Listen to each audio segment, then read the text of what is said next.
Hello viewers, greetings from Meenu's Delights. இந்த வீடியோல ஒரு சாக்லேட் ஆர்டர் பத்தி சொல்ல போறேன். இந்த கஸ்டமர் ஒரு 250 pieces of chocolate கேட்டிருந்தாங்களா. 125 white chocolate, 125 dark chocolate, அதுவும் லாஸ்ட் மினிட்ல. ஸோ டிஃப்ரெண்ட் ஷேப்ஸ்ல செஞ்சு எடுத்துட்டோம். இந்த பேப்பர் வாங்குறதே எனக்கு பெரிய வேலையா இருந்தது. ஏன்னா பிளெயின் ஷீட் தான் கிடைச்சது. பட் கஸ்டமர் வந்து டிசைன் ஷீட் கேட்டாங்க. ஸோ 2-3 கடை ஏறி இறங்கி வாங்கிட்டு இந்த பேக்கிங் பார்த்தீங்கன்னா கொஞ்சம் டைம் கன்சியூமிங் ஒர்க்.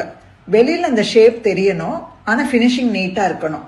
ஒரு வழியா நாங்க வந்து ஒரு 100 ஒயிட் சாக்லேட்ஸை வந்து ப்ரௌன் கலர்லையும் 100 டார்க் சாக்லேட்ஸ் ப்ளூ கலர்லையுமா பேக் பண்ணிட்டு மீதி 50 தனியா அவங்க கேட்ட மாதிரி பாக்ஸ்ல போட்டு கொடுத்து டெலிவர் பண்ணிட்டோம். கஸ்டமர் ரிசீவ் பண்ணிட்டு ரொம்ப நல்லா இருக்குன்னு மெசேஜ் பண்ணியிருந்தாங்க. டேஸ்டும் அவங்களுக்கு பிடிச்சிருந்தது. உங்களுக்கும் சாக்லேட் ஏதாவது பர்த்டே பார்ட்டிக்கோ இல்லை ரிட்டர்ன் கிஃப்டாவோ தேவைப்பட்டா ஸ்கிரீன்ல தெரியிற நம்பருக்கு கான்டாக்ட் பண்ணுங்க. தேங்க்யூ.